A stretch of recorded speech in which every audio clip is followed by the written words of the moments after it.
All right. Welcome to the Natural Wonders. This would be session 7, I've season lost count. 3, but it looks like we're missing a member. The whole reason we moved it to Tuesday. I don't have a problem saying this live because he knows who he is. So, all right. So we were just gonna have a little bit of a D&D discussion, and I guess I wanted to start with Corey and Jason since those are the two DMs you all have seen, besides Kia, who is not here. uh, Make sure that's noted. He's not here. Um, but I'm not going to name him because you all know who he is. I'll start with Jason. Jason, what is your philosophy as a dungeon master? How do you view yourself as the dungeon Wait a master? second, wait a second, wait a second. You left me out as the, dungeon master. Yeah. Well, okay, you're right. In the YouTube videos, you're on now, but in the podcast videos, actually, your episode is coming out this Friday. Did you like Did you like listening to it? Yeah, I'll add you. I'll send you Jason up first. But continue. Jason, how do you view? What's your philosophy as a dungeon master? My philosophy. I mean, how do you view your role? What is your role in your mind of the dungeon master? What do you pride yourself on as a dungeon master? I like having names ready for NPCs. I think this really helps the players immerse into the world you're trying to build. But I see the dungeon master sort of as just, Corey completely let that go over his head. What? I wasn't really paying attention, I'm going to be honest with you.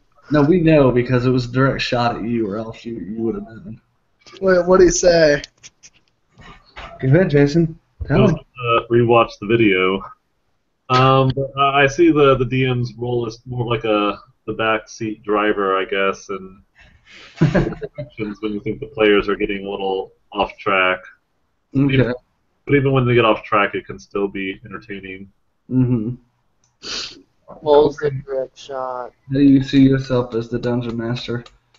EJ, when is it going to be my turn?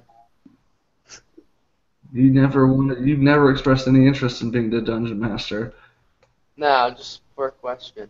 I mean, I'll get to you in a little bit. I'll just ask the dungeon masters first. Thank you. Corey? You said Corey, so you want me to answer the same question? I literally asked you a question. yeah, basically. Sorry. I'm sorry. My sinuses have my ears all blocked up. And Not the phone, huh?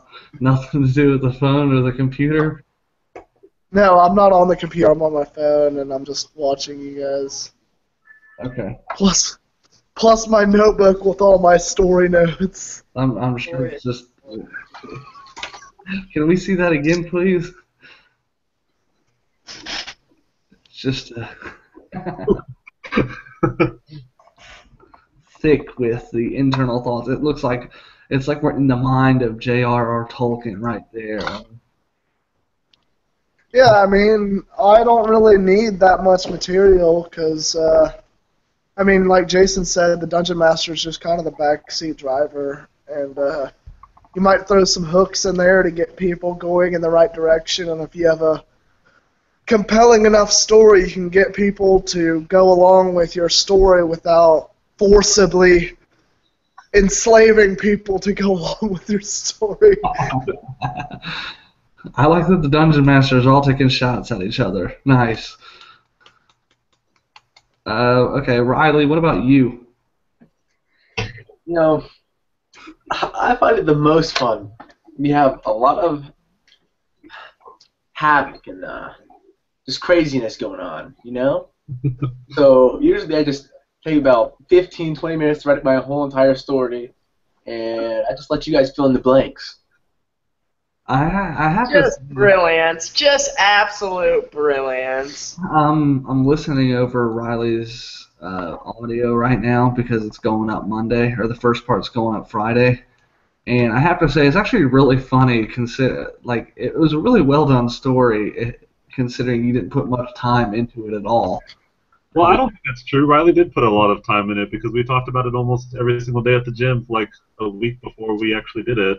Oh, okay. Ooh, Dang. he's trying to make himself look like an underachiever, like an idiot savant. He spent hours and hours of time in his story. He's been preparing for this moment for like 3 months. Well, I only had ideas. I never had, an actual full-on idea until about... Isn't that all we have? Thank you. Let me see what time I wrote this whole entire story up, because it was that night and I wrote it up. Yep, I finished writing it at 12 or so. Nice. Maybe we can get Dylan's opinion since he's interested in DMing what he thinks the approach might Sorry, be. he's at a complete loss because he can't draw penises on anyone's face right now. No. I already constructed my response on the computer screen. Okay. You gotta get closer. Dylan, I need to be on the charger. It's the Illuminati eyeball. They all say Illuminati That's eyeball. on your phone.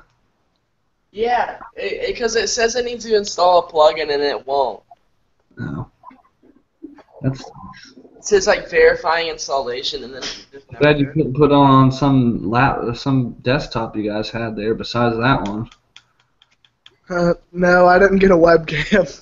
Or I have a webcam. His is detachable. All right, so back to D&D. Yeah, sorry. Set up. That's fine. How do you? Because I have to install it and do everything that you have to do. Okay. Let's go to Jason. When you're coming up with a story, where do you start? Some people start with the big picture and then go down. Some people start small and work their way up. How do you work it? I think of cool moments and try and lead the players to the cool moments. What cool moments stick out in your DMing time? Well, I mean, I had the battle with Dazor planned, like the when the floors were falling out on the grid. Mm-hmm. I had that planned. You Yeah. planned for him to die really quick like that? Or however it happened? No, I didn't plan for that. That's why we stopped that night.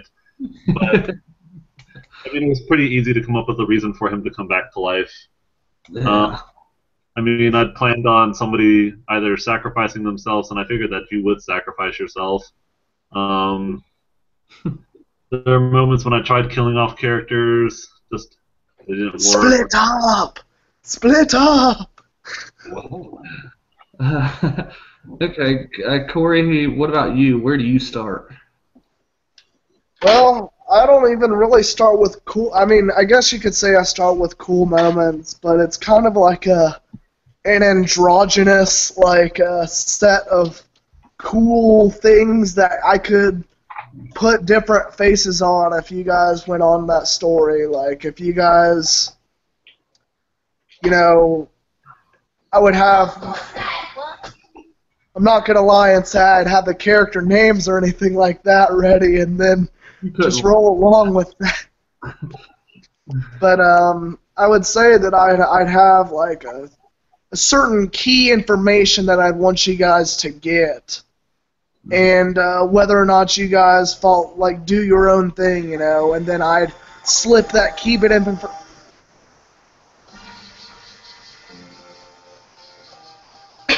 Gonna stop.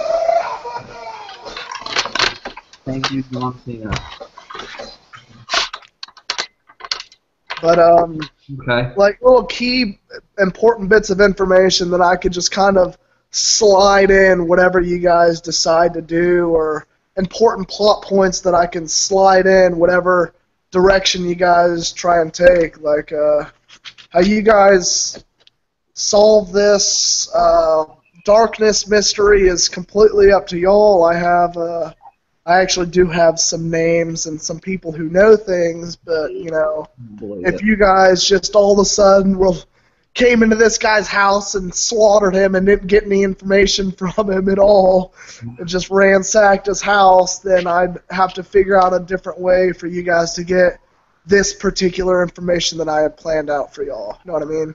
Yeah. Is there anything so far that that you could share with us? Like, what do you mean? In regards to maybe a decision where there was like a true decision. I feel like a lot of DMs, they give you there's the illusion of decision. I'm not going to name any names. Yeah, you guys really don't have any decision at all. Just letting you guys.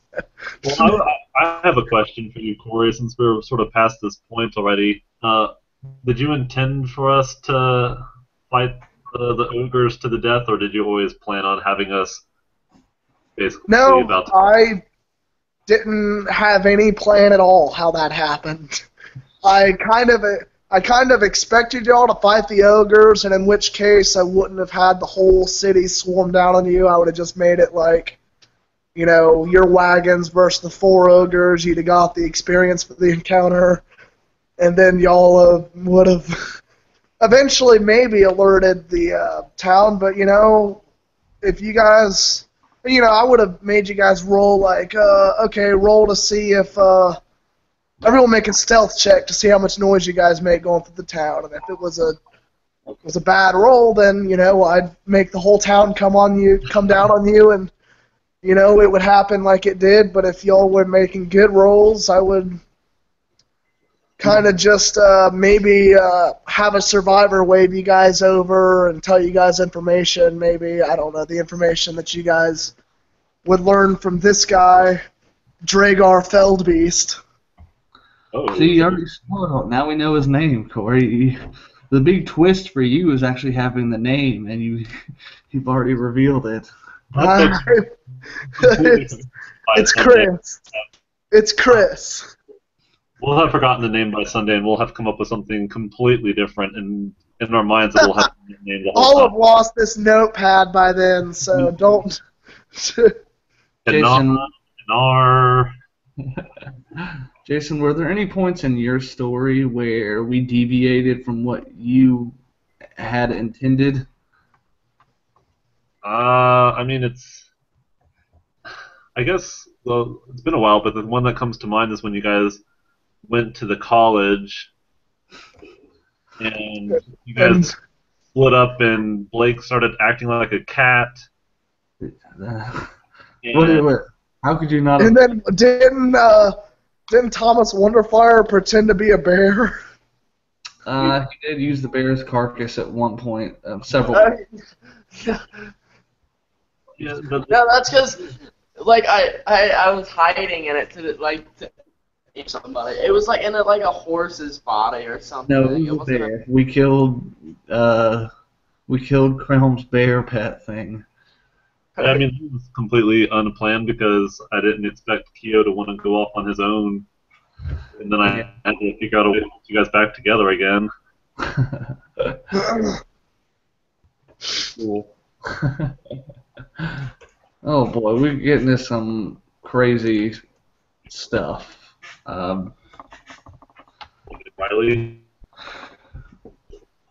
Riley? Are you asking me what kind of part did I not expect you guys to go down? Yeah. I mean, I kind of figured everyone would just be. Are you feeling your pecs right now? What? Are you feeling your pecs right now? I'm not flexing. I'm just going like this. Are you feeling your pecs? No, I'm not flexing. But show off the gun. Our viewership is... no. Usually, when I come up with a story, I get naked and like this and just think to myself. But my story, I kind of just figured you guys would all be crazy. But I mean, the whole murder other bands, I wasn't really fully anticipating. I just kind of played it by ear because I mean, what can you do? You guys are just a bunch of drug addicts. It worked out well. I thought you improv it well. That's a pretty good question. We'll start with Corey. Corey, how much? What? I like the twist with the cannibals and the little foreshadowing you had beforehand. I thought that was a well put together twist. It was a twist that you hinted at, and then looking back on, we were able to say, "Oh, yeah, that makes sense now," which is a really good twist.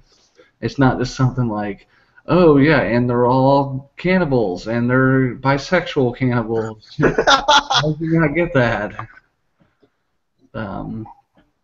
Corey, how much improv at the table during the game? How much improv?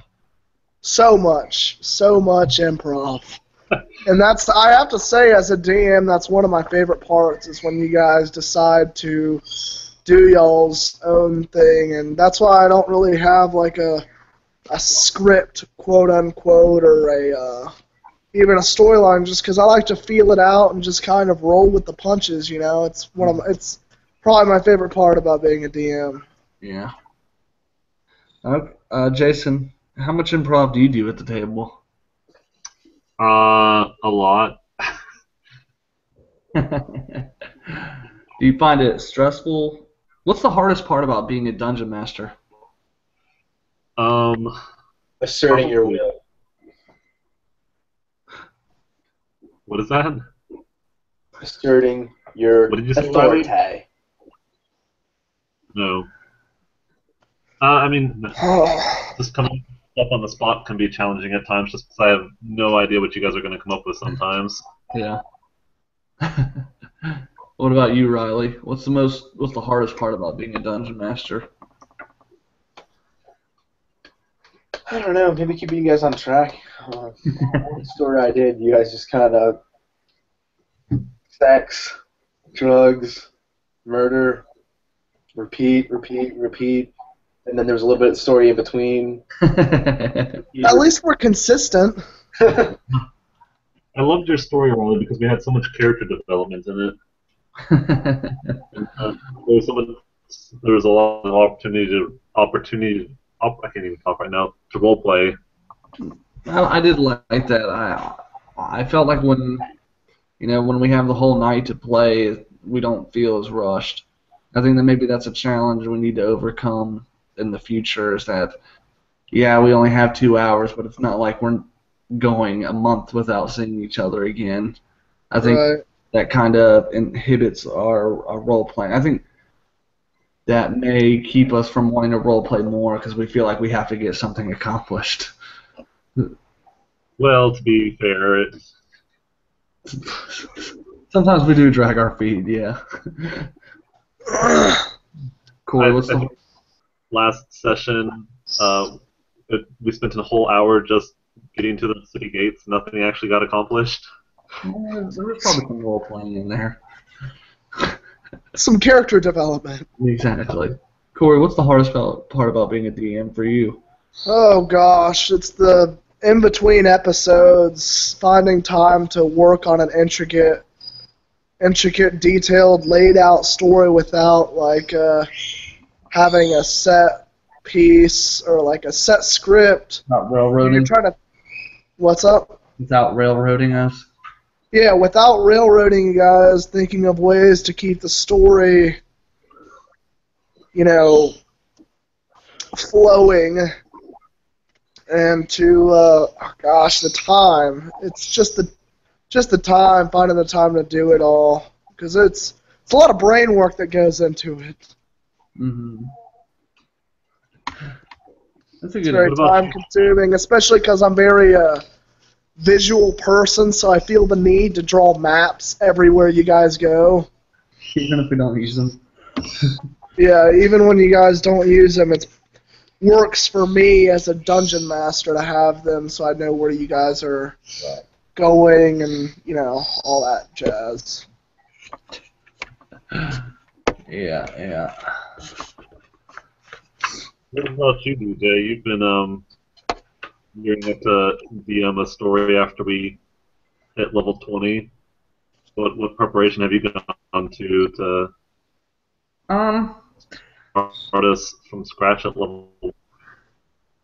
Yeah, we're definitely whenever these stories all wrap up, and whenever you finish your story, Jason. I'd like to dedicate a whole session just to character development in the beginning. I want some, it doesn't have to be fully fleshed out backgrounds, but, I want to know what kind of issues you had in the past, some important memories you have, stuff to where I can use that to drive the plot, uh, and those kind of issues that you guys had in the past, and have that because, the big payoff for me as a dungeon master is watching the characters develop and to be able to look back and however long a campaign takes and be like, wow, that's where we started, and it just started at the basement of an inn with some rats, and here we are defeating an ancient red dragon who put those rats there for some reason. And in terms of prep work, though, I've not done a whole lot because I honestly don't know where these stories are going. I don't know what's still going to be here by the time we're done. And then I'm terrified about when you get back to DMing, Jason, about what's going to happen to the world. So I have some very vague locations, but I don't want to put any attachment or location on the map there because I just don't know where it's going to be here. If it's going to exist, that part of the map. True, there might be something that happens. I'm excited to at old places that we've been to, like places we've never been before. Yeah. Yeah, it's always fun. Every time you guys dungeon master, I always get the itch. And so, I'll wait patiently for my turn because you guys do a really good job DMing. And this is actually the first time I've been a player character since we've done this. Like for consistent. And a story that you enjoy. Yeah. It's like longer than usually. Before we started doing even the guys' weekends, we'd meet like once every year, and we'd start a new story. And everyone would roll up characters that night, and we'd play, and we'd get through like one combat, and then we'd be done. And then it would be months before we did it again. And then we had Guys Weekend, and that became like a once every 3 months thing. But even then, it was like okay, it's a new story. Okay, it's a new story. Okay, it's a new story. Bless you. Then we got to doing this, and now it's like, every week. And here we are. And I know for the viewers, they're going to laugh when we say this is literally the highest level we've been, level 5. This is the most consistent we've played ever. And we've been playing for a year now. Wait, so we've been playing for a year when we've only hit level 5? We suck. Hey, I know. Keo's been DM for 9 of those months. I would say we didn't gain any experience when we played with Keo. Now, that is not entirely true. We did level up back in May. Oh, I'm sorry, I forgot about that. We're just really bad at D&D. You're telling me we destroyed a whole entire continent, and yet we didn't level up once.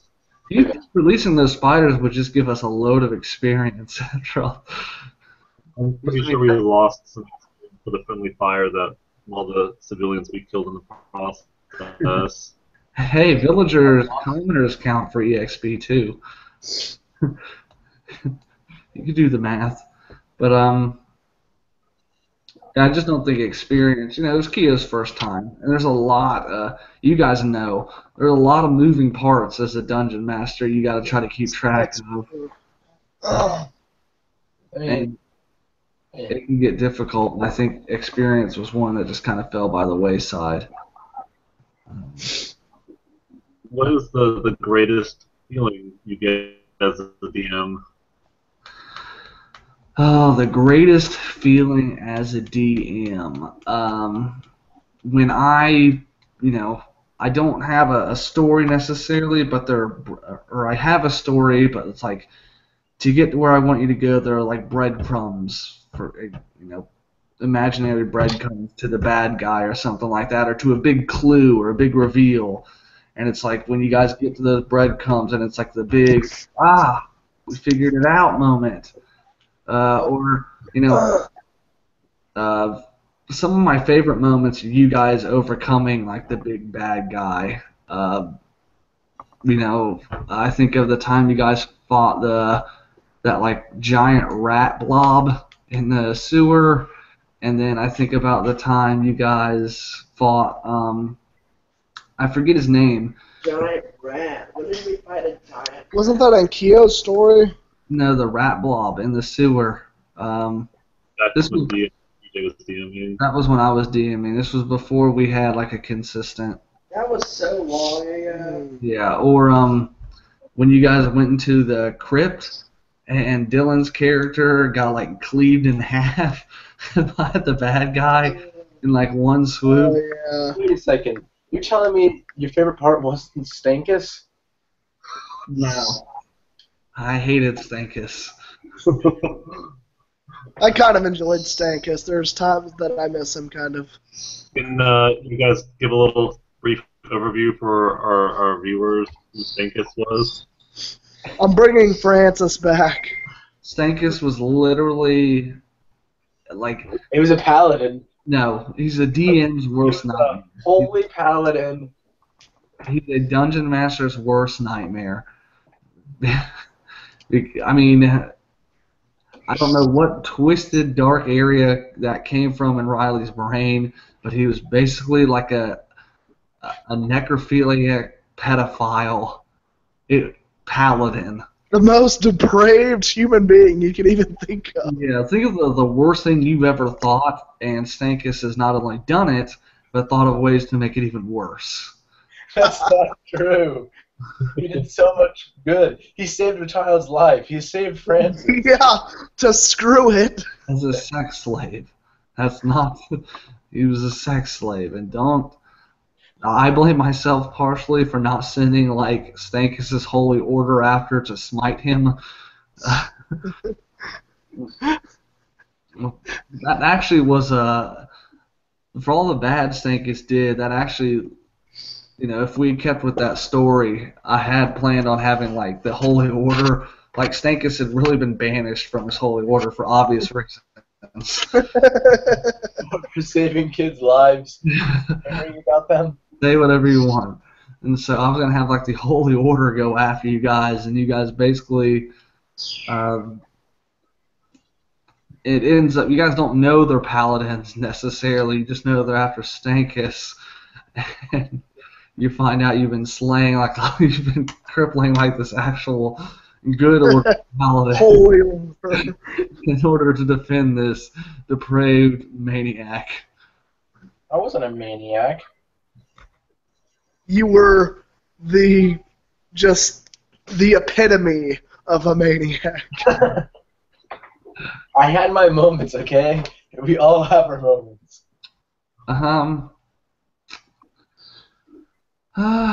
Do you have any favorite character memories? Like it doesn't necessarily have to be Lenny or Stankus, because I was talking with Jason today. Me, Corey. Into a wrestler and killed like 5 guys. What was that, Dylan? Mine's when Thomas turned into a wrestler and killed like 5 guys. Yeah, I remember that. Do you remember the reason why you turned into a wrestler, Dylan? Like beforehand, you I think it Batman. was during that like RKO like Vine crap, Yeah. and I just was like, You just rolled with it. just roll. It was funny because that was the turning point for Dylan as a D&D person, because up until that point, like he said he wanted to play it as Batman, but he never really got into the role-playing part of it. His shadow powers. What was that? He hasn't had his shadow powers that he's been looking forward to every single level, but it keeps getting pushed back. What is 6? I can tell you for sure. It's 6. Crap! I swore you told me it was 5. And I was like, oh yeah, level up shadow powers, level 6. Wait till you hit 6 and I tell you there's 7. DJ, you know what you need for that? How much experience do you guys need to level up anyway? A lot. How much? Key points. I'd have to look. I don't know off the top of my head.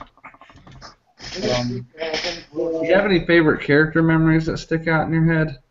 or favorite story memories? It doesn't necessarily have to be anything. I'd have to say, I mean, of course, there's always the classic Days Organing Thunder Blasted When off. Crumbs for you. killed that kid. Okay, yeah, it's your turn. Let's just.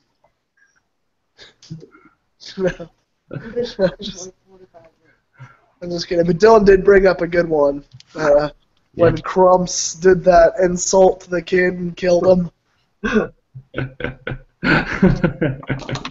gotta bring up me doing things to children, don't we? No, it's not that we're. Don't you see the pattern here, Riley? No. I feel like there's one day that we're going to be called to testify against you in a really incriminating case where you work at a daycare and they find you doing really inappropriate things or trying to elicit inappropriate things out of children. And they're like, has he ever exhibited any sort of history like that? Well, I would lie for you, Riley. Corey would purge himself. Jason, what about you?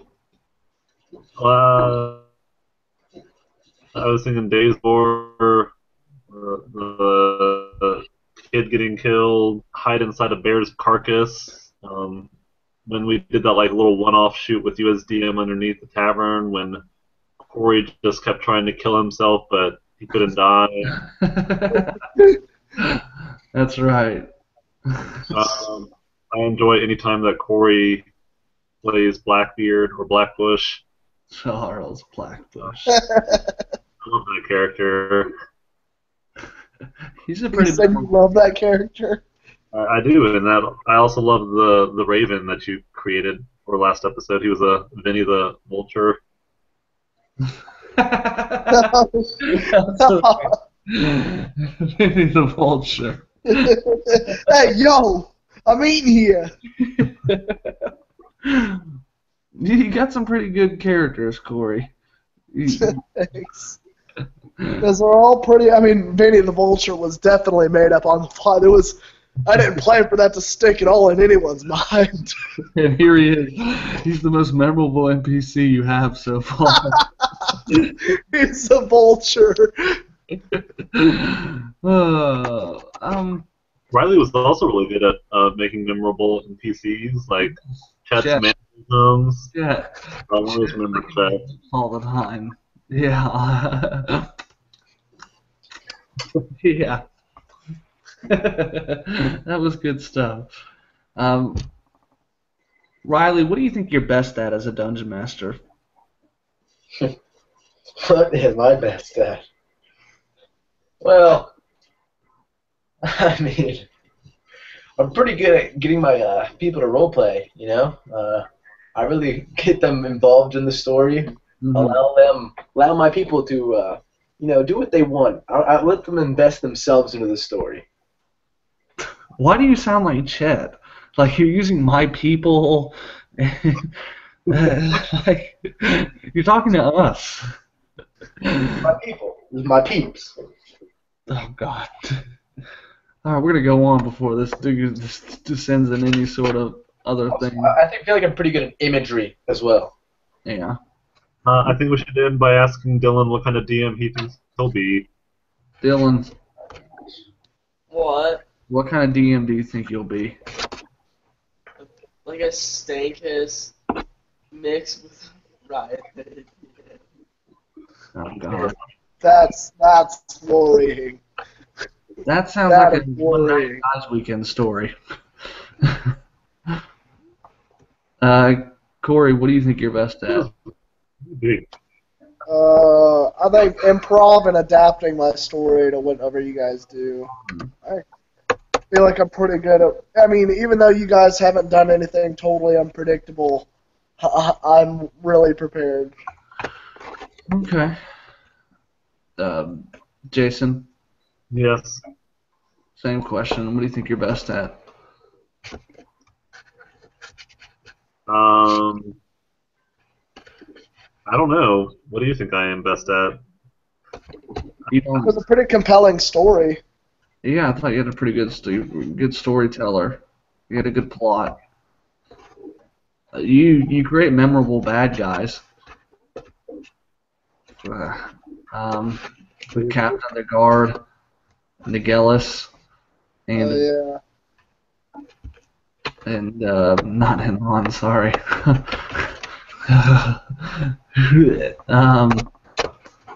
The Necromancer. Dazor?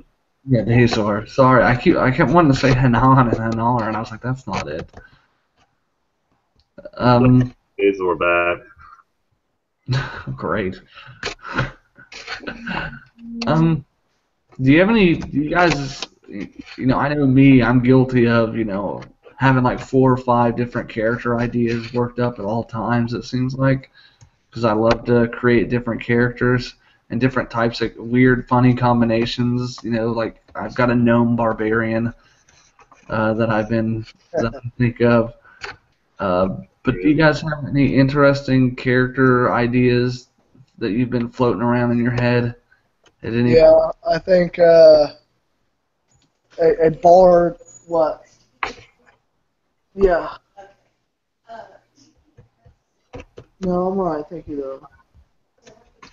I have a bard that he's a mime, and he does control spells. He has a lot of control spells. He's a bard slash, I guess, sorcerer for the charisma, but a lot of control spells where he like puts people in boxes. That's actually a really good idea. That's a really clever use of the bard class. What about you, Dylan? I know you love dex-based rogues, but Question. Like if you have an interesting character thought up in your head, like as far as a character that you have, like DJ said, a gnome barbarian.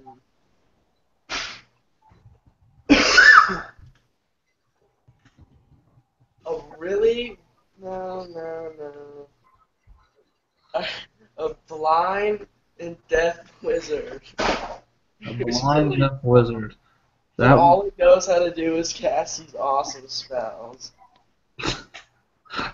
Okay, that's different. You could probably make that work. I mean, the role playing would be pretty easy for you because you would just sit there. Maybe not deaf, just blind. He's really stupid. He doesn't even know how to read. 'Cause he's blind. That's pretty important for a wizard.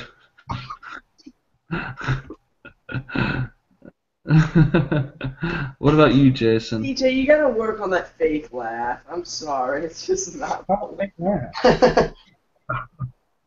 I mean, you know that I make up new characters all the time, and then we role-play their stories. What's up? DJ and I role-play stories of new characters all the time, and some of them I really enjoy, like when I forget the name of the character you made, but the dwarf who was investigating his brother's crime. Oh my gosh, Madam Ironballs. Yeah. What's really funny? About halfway through Keo's story, Jason created this whole character, wrote up the character sheet and everything.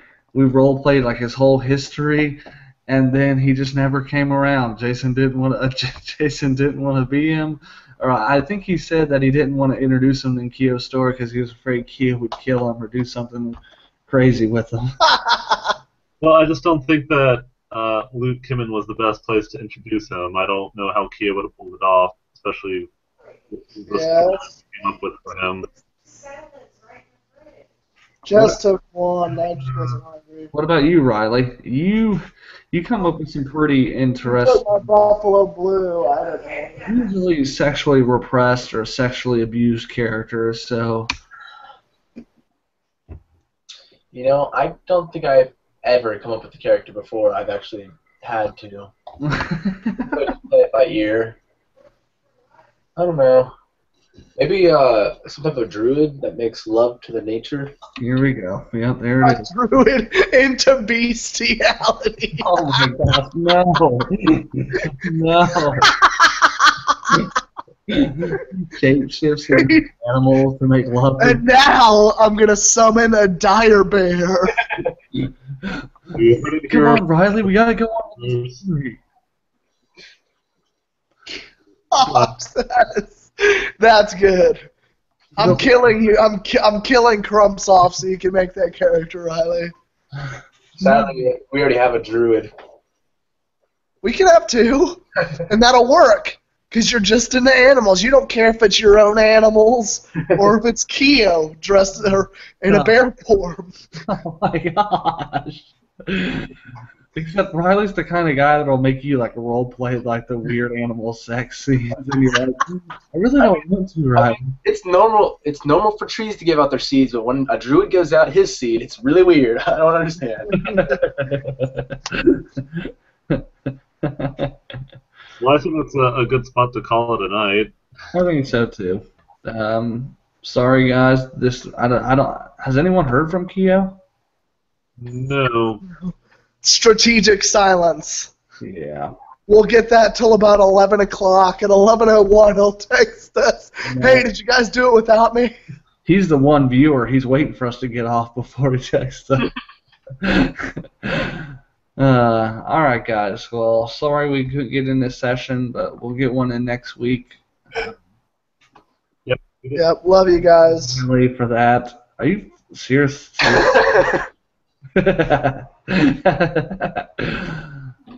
All right, I'm out, guys.